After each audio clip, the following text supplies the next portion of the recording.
परमपिता के अंशों को गदो का नमस्कार, जय गुरु। आप लोगों को फिर से मेरे दीप दैव गदो चैनल में स्वागत है। आज मैं मेरा 21st एपिसोड को लेकर आया हूँ। आपकी बार नशाखोरी बाय ड्रग्स एडिक्शन की चर्चा को लेकर आप लोगों के समक्ष प्रस्तुत हुआ। अगर मेरा ये आलोचना आपको अच्छा और इंस्पायरिंग लगा तो लाइक, शेयर और अब तक सब्सक्राइब नहीं किया तो जरूर सब्सक्राइब कीजिएगा। ऐसा करके परमपिता के संदेश को दुनिया में फैलाने में मेरा सहायता करके आप भी पुण्य कमाइएगा, ब्लेसिंग्स पाइएगा। बेल आइकन भी जरूर प्रेस कीजिएगा ताकि मेरे आने वाले एपिसोड आप तक सबसे पहले पहुंचे। नशाखोरी या ड्रग्स एडिक्शन दुनिया के बहुत से यूथ्स की जिंदगी को तबाह कर रहे हैं। पहले से ही इंसान lust, pride, anger, greed, selfish आदि की नशे में चूर है और ऊपर से ड्रग्स या शराब के नशे में दुनिया की कई लोग अपना जान गंवा बैठे हैं, गंवा रहे हैं और बर्बाद हो रहे हैं। तो चलिए आज ये जानने की कोशिश करते हैं कि आखिर लोग नशा क्यों करते हैं, ड्रग्स या शराब की आदि क्यों हो जाते हैं। हम देखते हैं कि दुनिया की हर कम्युनिटी के मध्य में शराब की प्रचलन है। पता नहीं दुनिया में नशा करना इंसान ने कब कैसे सीखा होगा। यहाँ तक कि शराब या अन्य नशीली पदार्थों को दुनिया के लोग अपने अपने देवी देवताओं को भोग चढ़ाते हैं। इसे शुभ वस्तु माने गए हैं और लोग प्रसाद के रूप में इसे ग्रहण करते हैं। इनफैक्ट दुनिया में इंसान की उद्गम ट्राइबल कम्युनिटी से धीरे धीरे प्रगति करते करते एक स्तर तक आ पहुंचे हैं जिसे आज जनरल कम्युनिटी के नाम से जाने जाते हैं। तो इसी कारण आज शराब या अन्य नशीले पदार्थ भी प्रगति करते करते हाई-फाई ब्रांड्स में तब्दील हो गए हैं। एनीवे, इस तरह नशाखोरी करना हम इंसानों की सहजवृत्ति बन गए हैं। इंसान की इंस्टिंक्ट में छाप बनकर रह गए हैं और इसी इंस्टिंक्ट को मिटाने की कोशिश करने के बजाय लोग इसे शुभ वस्तु मानकर बिना सोचे समझे हर जगह इस्तेमाल करने लगे हैं। समाज के सीनियर सिटीजन्स या माता पिता यूथ्स या अपने संतान को शराब की सेवन को यानी नशा करने से रोकने के बजाय प्रोत्साहित करते हैं। नशा तो नशा है, चाहे इसे जितने भी आस्था के साथ जोड़कर शुभ चीज माने। तो इस तरह की मान्यता के चलते कुछ लोग नशाखोरी करने लगे हैं। जब शराब की सेवन करने की उपयुक्त स्थान अथवा समय नहीं मिलते हैं तो ड्रग्स की सेवन करना नशाखोरी लोगों के लिए ज्यादा सुविधाजनक हो जाते हैं। सच पूछो तो कुछ अवसर के नाम पर सीनियर सिटीजन्स या पेरेंट्स लोग खुद तो खुल्लम खुल्ला नशीली चीजें यानी शराब की सेवन करते हैं। इसलिए उनके संतानें भी अपने यारों दोस्तों के बीच अपने बड़ों की अथवा माता पिता की करतूतों को देखकर नकल करते हुए सीखते हैं। छोटे उम्र में इंसान जिज्ञासु होने के कारण वही चीज दोहराते हैं जिसे बड़े लोगों को अथवा अपने माता पिता को करते हुए देखते हैं। धूम्रपान, बीड़ी, सिगरेट, सादा की सेवन भी समाज के बड़े अथवा माता पिता ही सिखाते हैं और जिस पति पत्नी को तंबाकू या अन्य नशीली चीजों की आदि है उनके जीन्स में, उनके रक्त में नशे के छाप रह जाते हैं जो जीन्स अथवा रक्त के द्वारा शिशु में ट्रांसफर हो जाते हैं। अतः इस तरह बच्चे में बड़े आसानी से नशे करने की शौक जाग जाते हैं। उनमें अच्छे बुरे की फर्क समझने की जो शक्ति है वो शक्ति धूमिल हो जाते हैं, क्षमता खत्म हो जाते हैं। खेल खेल में किए हुए चीज लत के रूप में जकड़ने लगते हैं और नशे की लत से छुटकारा पाना महामुश्किल हो जाता है। इस तरह नशे की चीजों से प्राप्त किए हुए नुकसानदायक आनंद की प्यास को तृप्त करने के खातिर नशाखोरी करने वाले लोग दुनियादारी की, जिंदगी की, जन्म के मकसद को भुलाकर कुछ भी हद तक चले जाते हैं। नशीली पदार्थों को खरीदने के लिए रुपये पैसों के अभाव में अपने घर की वस्तुएं चोरी छिपे बेचना आरंभ कर देते हैं, यानी अपने माता पिता की रुपये पैसे चुराने लग जाते हैं। अतः सीनियर सिटीजन्स और हर एक माता पिता का धर्म होते हैं यूथ या अपने अपने संतान को खुद के आचरण द्वारा सही सही मार्ग पर ले चलना, बच्चों की मानसिकता को अवलोकन करते हुए उसे समझना और उसके अनुरूप उसे सही राह दिखाना, सही रास्ते पर ले चलना। सिर्फ महंगे महंगे स्कूल में दाखिल कराने से बच्चों की जिद के आगे हार कर उनके मांग के अनुसार रुपये पैसे देना या महंगे महंगे वस्तुओं से भर देने से बच्चे योग्य इंसान कभी नहीं बनता। वही बच्चे योग्य इंसान बनते हैं जो अपने माता पिता को भगवान की दर्जा देकर उनकी सेवा करते हैं, वरिष्ठ नागरिक की निस्वार्थ भाव लेकर सम्मान करते हैं, शिष्टाचार के साथ सम्मान करते हैं, डिसिप्लिन होकर चलते हैं, आज्ञाकारी बनकर जीते हैं, कृतज्ञता की भाव लेकर जीते हैं। पर इस तरह की सुचरित्र वाले संतान पाने के लिए हर लड़के लड़कियों को छोटी उम्र से ही नैतिक ज्ञान प्रदान करना आरंभ कर देना चाहिए और इस तरह की नैतिक ज्ञान प्रदान करने की उत्तरदायी हर माता पिता की है। हर एक माता पिता या पति पत्नी को जागरूक होना होगा, खुद की लास्ट प्राइड एंगर आदि को तृप्त करने की रास्ते में ना भटक कर अपने संतान के ऊपर ध्यान केंद्रित करना चाहिए, फोकस करना चाहिए।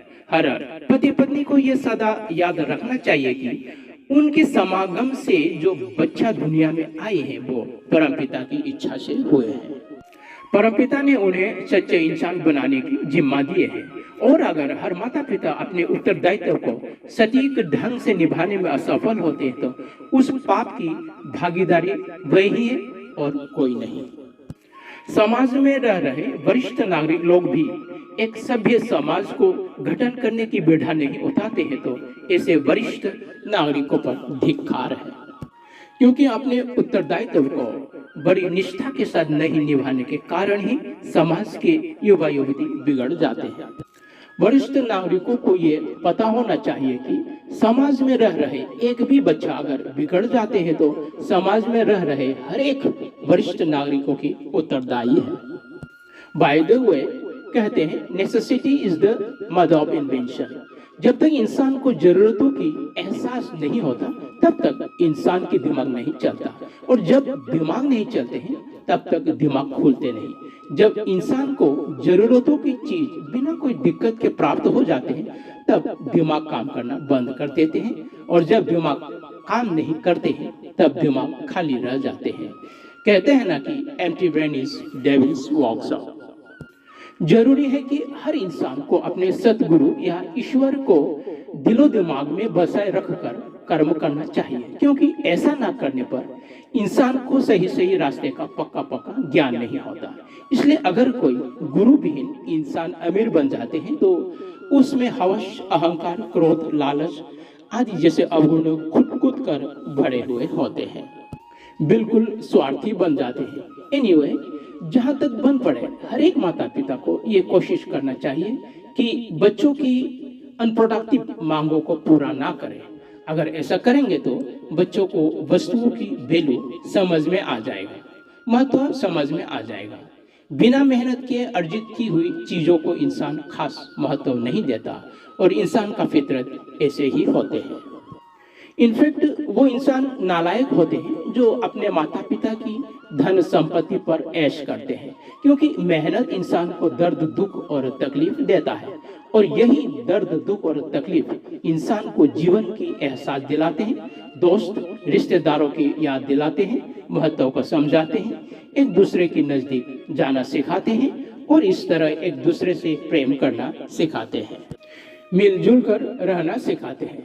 मेरे गुरु श्री श्री ठाकुर अनुकूल चंद्र जी कहते हैं, ठाकुर का मतलब ठोकर है, क्योंकि ठोकर इंसान की सोए हुए दिमाग को झकझोर कर जगा देता है। इसलिए जो इंसान अपने सतगुरु अथवा ईश्वर को अपने दिलो दिमाग में बसाते हुए जितने कड़ी मेहनत करते हैं उसके दिलो दिमाग में उतने ही इंसानियत और प्रेम जागते हैं। कहते हैं ना कि experience is the best teacher. अतः कठोर परिश्रम ही इंसान को सच्चे और अच्छे ज्ञान प्रदान करते हैं। मोह और प्रेम के अंतर को हर एक माता पिता जरूर समझे। बच्चों की हर मांगों को हर बार पूरा करना, उन्हें दुख तकलीफ में देखकर पिघल जाना, ये सभी मोह है। मैं ये नहीं कह रहा हूँ कि बच्चों को दुख तकलीफ की दलदल में डूबे रहने दो। हर एक माता पिता बच्चों के पीछे सदा खड़े रहे और जब लगे कि वो डूब कर नष्ट हो जाएंगे उसी वक्त अपने बच्चों के हाथ थाम लें। सदा ये याद रखें कि सोना आग में तपकर हथौड़ी के मार सह कर ही चमकते हुए सुंदर आभूषण के रूप में तैयार होते हैं। लोहा भी आग की ताप सहते हुए और हथौड़ी की मार सहते हुए ही तलवार, धारदार चाकू और अन्य उपयोगी हथियार के रूप में तैयार होते हैं। प्रेम इंसान को एक्टिव बनाते हैं, स्मार्ट बनाते हैं, ज्ञान प्रदान करते हैं, जबकि मोह इंसान को नालायक व निकम्मा बनाते हैं। अपने देश अथवा समाज को नशा मुक्त या ड्रग्स फ्री बनाना चाहते हैं तो हर एक इंसान को धर्म गुरु की नहीं बल्कि आध्यात्मिक गुरु के चरण में खुद को समर्पित करना ही होगा, क्योंकि धर्म गुरु सिर्फ अपने धर्म को बचाए रखने के लिए संघर्ष में ही डूबे रहते हैं। उन्हें व्यक्तित्व निर्माण यानी पर्सनैलिटी डेवलपमेंट से कोई लेना देना नहीं। अगर लेना देना भी होते हैं तो गहराई तक जाने में असमर्थ होते हैं, सक्षम नहीं होता। एक आध्यात्मिक गुरु यानी स्पिरिचुअल गुरु की दृष्टि यानी फोकस सिर्फ इंसान के व्यक्तित्व निर्माण यानी पर्सनैलिटी डेवलपमेंट पर होते हैं।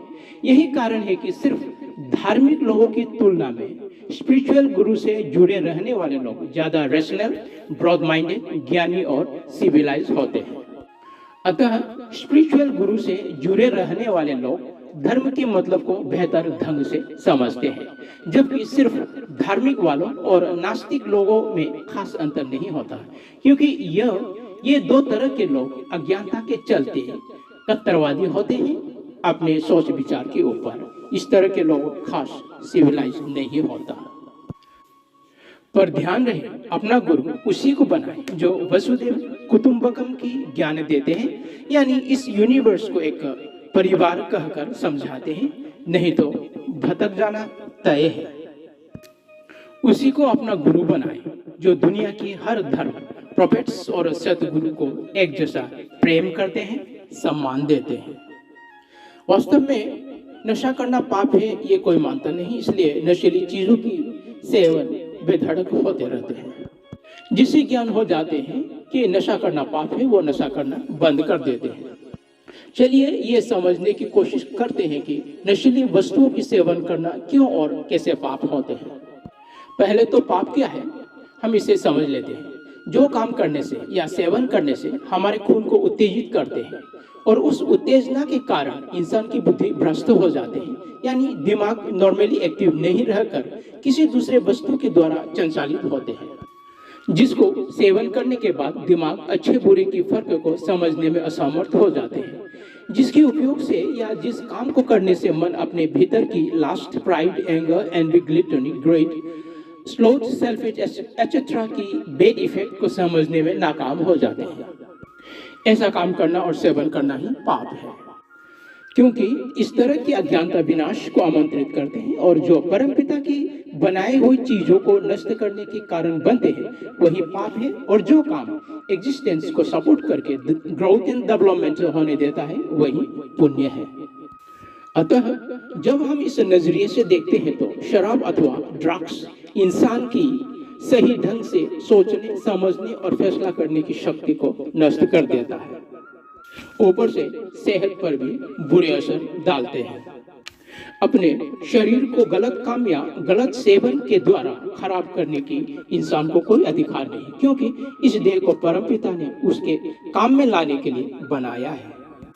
इसीलिए शराब या ड्रग्स की सेवन करना सिर्फ पाप ही नहीं बल्कि महापाप है, और इस तरह की पाप भविष्य में इंसान के जीवन में बीमारियां, दुख, तकलीफ, असफलता, अशांत और अभाव लेकर आते हैं।